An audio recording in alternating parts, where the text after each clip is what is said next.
Oh, I'm just trying to get it to share my slideshow. Can you see the slideshow or can you just see me? No, we can see the slideshow as well, yes. Oh, yeah. Fantastic. Okay. Okay, brilliant. Thank you very much for that introduction. First of all, I'd just like to say thank you to Stephen and the conference organisers for letting me speak today. So my research primarily focused on the rural settlements of the Southwest Peninsula, so Cornwall, Devon, West Somerset and the Isles of Scilly. So the area ascribed to the tribe of the Domnoni. The area has often been ignored in the grand narratives of Britannia, and most of the research that had been undertaken had focused on the military installations, so Exeter, and Exeter is the only known town as well, and the few villa sites within the region. Very little research has been conducted on rural sites. So the principal aim of my thesis was to explore the relationship between material culture and the creation of identity. In particular, I focused on ceramics, personal adornment items and coins, and the roles these played in the renegotiation of identity that resulted from the conquest. The main objective was to re-evaluate the material assemblages and to shed new light on changing social practices and how material culture was used, and how and if this reflected changing identities of the communities and individuals in the Southwest. So to achieve this, I collated the data from excavation reports, so anything I could get access to, along with all the finds recorded through the PAS at the time into a database, which I was able to interrogate in order to answer the research questions I'd set out. So I don't have time to talk about everything, so I'm just going to focus on the ceramic evidence for the region for the next 20 minutes or so. Ceramic vessels play a role in social practice, which informs on the creation and maintenance of identity by individuals and groups. So changing preferences in forms can suggest a shift in dining practices, for example. Analysis of consumption patterns can inform us on the changes in social practice and consequently on how identity was renegotiated through time. Using these ideas, I formulated two key questions for the data set. First was to identify which forms and fabrics were most common within the study region, and how this changed from the late Iron Age through the Roman period. And the second was whether dining habits changed through time or whether the communities continued to consume forms that reinforce traditional Iron Age practices. So it's been established elsewhere that Iron Age eating practices involved families or groups consuming food in a communal fashion from large jars or large bowls, while eating small portions from your own bowl or plate or dish was more of a Roman tradition. So in order to examine changes in the eating and dining practices, I grouped forms into broader categories of tablewares and drinking vessels, which I'll mention throughout. So tableware includes bowls, dishes, plates and platters, with drinking vessels of beakers, cups, flagons and tankards. So I was able to input data from 130 excavations, which equates to 120 sites, the vast majority in Cornwall and Devon, with only 4 sites on the Isles of Scilly and 10 in West Somerset. There were quite a few sites I couldn't incorporate, which was largely due to the lack of artefact information. I needed quite detailed information for what I wanted to do. I split the data into 7 ceramic phases, but for speed here, I've grouped it into 4 phases. So I'm going to talk about the middle to late Iron Age, the conquest period, the early to middle Roman period, and the middle to late Roman period. So I must note that the data for the middle to late Iron Age is fairly limited, as I only collected data from sites that continued to be occupied during the Romano-British period. So it's not a complete picture here. During this period, the Southwestern decorated wares were the dominant ceramic tradition within the Southwest, originating at the end of the 4th century BC. Towards the end of the late Iron Age, these ceased to be produced and new fabrics appeared, such as cordon wares, which were introduced in the late 2nd century into Cornwall and the Isles of Scilly.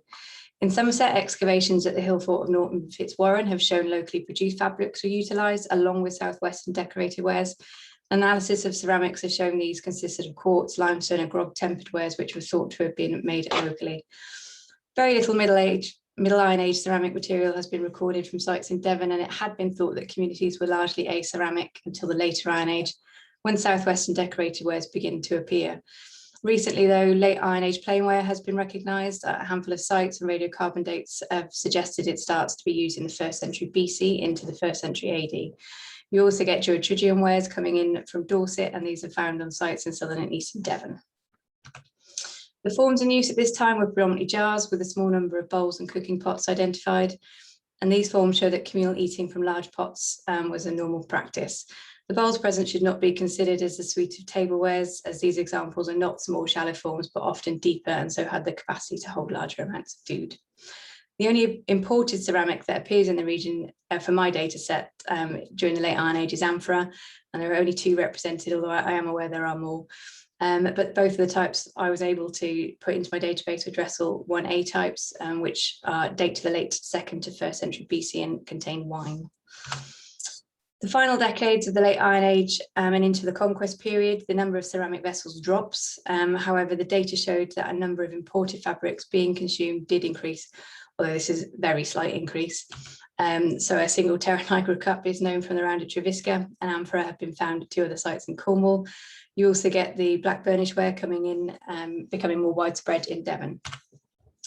Tablewares and drinking vessels begin to appear in the record for the first time, with beakers, butt beakers and dishes being present, although these are again confined to a very small number of sites. The distribution map shows that tablewares were more popular than drinking vessels in this period, with the majority found in Devon. The early to middle Roman period, so by the mid-1st century BC, a number of new coarseware industries had appeared within Devon, so the Exeter greyware industry, for example, which continued to grow after the military withdrew from the region. Local fabrics are generally favoured over the imported coarsewares, with Exeter greywares dominating the assemblage for Devon and Gabroic fabric dominating in Cornwall. There was an increase in the amount of imported finewares being consumed. Unsurprisingly, the most numerous of the imports were Sian. The number of vessels found in Cornwall, which is shown on this chart, is slightly misleading, as 107 of the 120 vessels were found on a single site at Carvossa, with the rest coming from only 6 sites. So if we exclude the Samian, the only other continental imports found in Cornwall during this period are a single vessel in Central Gaulish glazeware, together with another Terra Nigra vessel. Although the numbers aren't high, the majority of the imported fabrics have been recovered from sites in Devon. The number of forms consumed increased substantially, with flagons, plates, platters, storage jars, tankards and mortaria now being used. As you can see in the chart, the change is not just confined to Devon, but communities of Cornwall also began to use these new forms.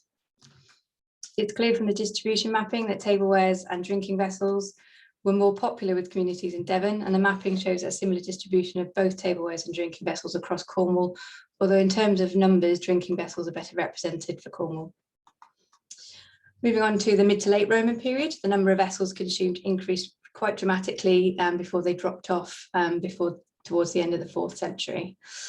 The increase in vessels is largely due to a further growth in the local coarseware industries. The decline of the fortress ware and greyware industries in the late 2nd and early 3rd centuries appears to have opened up the market to other coarsewares produced within Devon. So South Devon ware in particular became more popular and was much more widely distributed. By the middle of the 3rd century, it was being produced in far greater quantities and continued in production into the 5th century. The fact that a number of ceramic industries appeared in Devon during the late Roman period implies that there was something different happening here. Coarseware fabrics from some of the major Roman kilns, aside from the black burnish ware, were also utilised for the first time during this period. The vast majority of these were consumed by communities in eastern Devon. The lack of these fabric types within the wider study region appears to have been a conscious choice by communities rather than a lack of access to them, as fineware fabrics from Roman kilns, such as the Oxford ware industry, were consumed by communities within Cornwall and Somerset, albeit again in very small numbers. In the case of Cornwall, the lack of coarseware vessels in imported fabrics is likely due to the strong tradition of Gabroic clays, which appeared to play a specific role in society. Although it's hard to tell from this chart, finewares imported from the continental kilns also increased in numbers during this period. Although a number of fabric types consumed did drop, the production of Lyon ware and the North Gaulish fabrics, Terra Nigra, had ceased by this period, with argonware beakers and ceramic à la ponge flagons being consumed instead. What is again clear is that the majority of these vessels in continental fabrics were consumed by communities in Devon, with very few consumed elsewhere. The numbers of tablewares and drinking vessels continue to increase. So the map shows the distribution pattern altered, with a number of sites consuming tablewares is shown to have increased, with the actual numbers of vessels consumed more than tripling. At the same time, although the overall numbers of drinking vessels drop, the distribution patterns of these vessels change, with a number of communities utilising these vessels for the first time, while others who consumed the vessels previously no longer use them. This change is also reflected in the number of mortaria consumed, with a large increase in overall numbers between the early to mid and mid to late Roman period. Before moving on to my conclusions, I just wanted to discuss gabbroic clay and vessel production in Cornwall. So the gabbroic clay formations within Cornwall are limited to a small area on the Lizard Peninsula, as we heard yesterday. These clays were utilised from the Neolithic period until the early 8th century AD for the production of ceramic vessels. Longevity of use of gabbro clay indicates that it held a special meaning to communities who utilised it, which were widespread across Cornwall, with very little gabbroic fabric moving eastwards beyond the River Tamar. Imogen Wood conducted petrographic analysis of gabbroic ceramics used during the late Roman and early medieval transition period, with ceramics from 3 sites subjected to testing. The results showed that the clay mixture was unique to each site, indicating that gabbroic clays were mixed with local clays and that the amount of gabbroic clay within the vessels dropped over time. So she suggested that the use of gabbroic clay reinforced a sense of regional identity, with the local clays used linked to a more local identity. The fact that the amount of gabbroic clay within the fabric drops over time suggests that this regional identity became less important into the early medieval period. If gabbroic clay is indeed a marker of regional identity, then its continued dominance throughout the Roman period would suggest that the conquest had a negligible effect on the social and political networks of the area. At the time of the conquest, gabbroic fabric accounted for 92% of the ceramic assemblage in Cornwall, and this altered during the early to mid-Roman period, with the figure dropping to 83%. And for the mid to late Roman period, it drops further for 70 to 78%. The increasing number of fabrics in use by the later Roman period, coupled with the fact that many of these were coarsewares, indicates that there was a shift in social political networks at this time. It has been assumed in the past that the production centre with 1 or more kilns must have existed on the Lizard Peninsula. This does not appear to be the case, though, with the clay being extracted and traded in its raw state or by individuals who made the trip to the Lizard to extract the clay themselves and then worked it into vessels at their home sites. It's becoming more petrographic testing has been done on gabbroic fabrics in Cornwall, and you get a very similar pattern to what Imogen found. So we've now got a gabbroic variant. So it seems that where they were working pots on their home sites, they were incorporating local clay as well. The forms produced across Cornwall were standardised, which has allowed a regional typology for the late Iron Age and Roman gabbroic vessels to be constructed.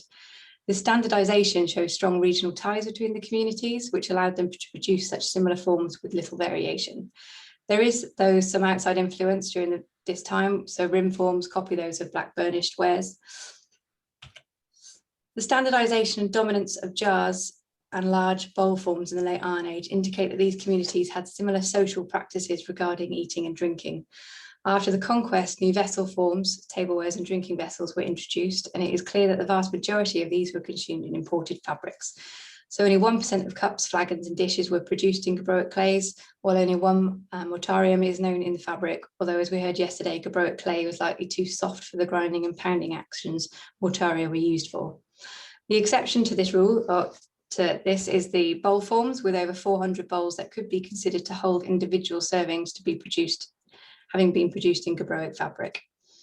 The fact that gabbroic was not heavily used to produce these new forms, bowls aside, suggests that for these communities, gabbroic clay had a very special meaning that was tied to their ancestral past, which continued to bind them together throughout the Roman period. The introduction of these new forms does suggest that dining habits and so part of identity of these communities altered, although the underlying political structures do not appear to have altered dramatically. The consumption of these new forms and imported fabrics allowed these communities to separate their new dining habits from more traditional practices bound up in the use of gabbroic fabric. The fact that imported fabrics were favoured for these new forms also shows that these vessels were not selected in order to reinforce traditional practices, but that they were new and exotic items. So the data I collected does show that there was a change in forms and fabrics consumed by communities across the southwest, and it altered during the very late Iron Age period and throughout the Roman period. In the years surrounding the conquest, there was a drop in vessel numbers, which may just be due to a lack of excavated evidence, although there was also a drop in numbers of personal adornment items in the archaeological record for this period. In my thesis, I suggested that this drop in artefacts indicated that society was undergoing a period of restructuring, and the drop-off in ceramics and personal adornment items actually coincide with an increase in the occurrence of high-status metalwork, so decorated mirrors, items of horse gear, also with a change in the way the dead were treated as they become archaeologically invisible at this time. I suggested that these changes were linked to a shift in power relations within wider society, which occurred at a time when links were being forged with areas and communities beyond the southwest, which is evident in the increased imported ceramics, and it was likely the development of these links that helped to drive this change. The change in forms and fabrics consumed continued during the conquest and at the early Middle to Roman period, and should be seen as a continuation of the change that began at the end of the Iron Age. Although it is likely military occupation of the region increased this pace of change. The conquest would have affected the shift in power structures of the region, with the military now becoming the most powerful group. This shift in society would have had far-reaching effects, which would have manifested itself in a number of ways, and one of which would have been the adaptation of identity. The change in ceramic profiles is evidence of change in food preparation and consumption, both of which are central elements of an individual and community's identity.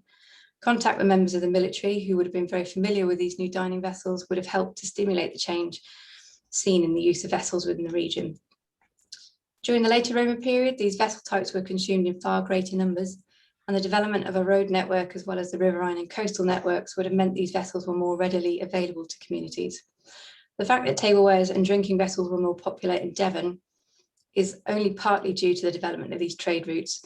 The data shows a differing level of engagement with these vessel forms across the entire region.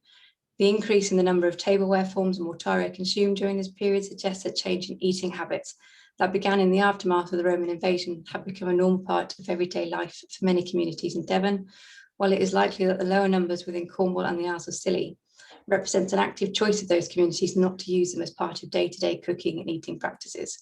So the fact that in Cornwall these forms are mainly utilised in imported fabrics again highlights their exotic nature, and so the idea that they were never incorporated into daily life, most likely only used for certain occasions. Differing levels of engagement between Cornwall and the Isles of Scilly and Devon and Somerset with the new ideas and practices after the conquest is also reflected in the diverse range of ceramic fabrics that began to enter the region. There are a far greater range of fabrics utilised in Devon and Somerset in comparison to those sites found within Cornwall and the Isles of Scilly. And the mapping of these fabrics, as well as the new vessel forms, all seems to suggest that the River Tamar may have acted as a boundary with only limited engagement with the new ceramic forms occurring to the west of the Tamar, while a deeper and more long-lived change took place to the east. These changes are also reflected in the use of personal adornment items and coins, although I don't have time to say anything more here. And it is possible to begin to suggest that the boundary of the Roman Empire then followed the River Tamar with everything else to the west beyond the frontier. Thank you.